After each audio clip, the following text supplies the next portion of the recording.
उन्वान इमरान की पोशीदा दुनिया। इमरान एक आम सा दुखने वाला नौजवान था, लेकिन इसके दिल में एक ऐसी दुनिया पोशीदा थी जो सिर्फ इसकी अपनी थी। वो एक खामोश तब लड़का था, मगर इसके अंदर एक लावा पकता रहता था। स्कूल के दोस्तों में मकबूल न होने के बावजूद इमरान ने हमेशा एक अलग रास्ता चुना। इसकी दिलचस्पी दुनिया के रिवायती मौज़ूआत में नहीं थी।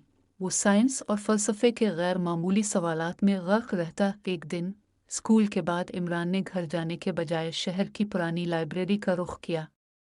वहाँ उसे एक पुरानी किताब मिली जिसका नाम था पोशीदा दुनिया की हकीकतें। इस किताब में ऐसी मालूमात दर्ज थी जो आम दुनिया से बिल्कुल मुख्तलिफ थी। किताब के पहले ही सफ़े पर लिखा था, सिर्फ वही इसे समझ सकता है जो खुद को खोजने का हुनर जानता हो। इमरान ने किताब को पढ़ना शुरू किया और जैसे जैसे वो आगे बढ़ता गया, उसे लगा कि ये किताब उसे किसी गैर मामूली जगह ले जा रही है। किताब में दर्ज कदीम उलूम और राज़ों ने उसके दिमाग को नई सोचों की समत दी। इसकी ज़िंदगी का हर दिन पहले से ज़्यादा मानी खेज होने लगा है। एक रात जब वो किताब पढ़ते हुए गहरी सोच में था, अचानक कमरे में एक अजीब सी रोशनी फैल गई।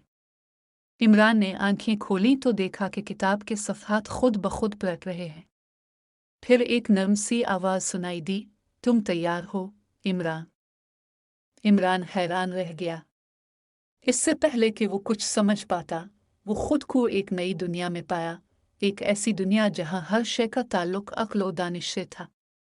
वहाँ के लोग मुख्तलिफ सलाहियतों के मालिक थे और उनके उलूम आम दुनिया के मुकाबले में बहुत आगे थे। ये पोशीदा दुनिया इमरान की ज़हनी काबिलियत को परखने के लिए तैयार थी।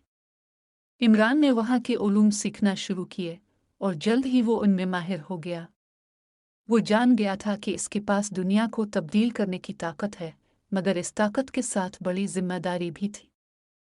जब इमरान अपनी दुनिया में वापस आया, तो वो सिर्फ एक आम नौजवान नहीं था। अब वो एक ऐसी शख्सियत बन चुका था जो अपनी पोशीदा दुनिया के राज़ों को इस्तेमाल करते हुए दुनिया को बेहतर बनाने का अज़्म रखता था।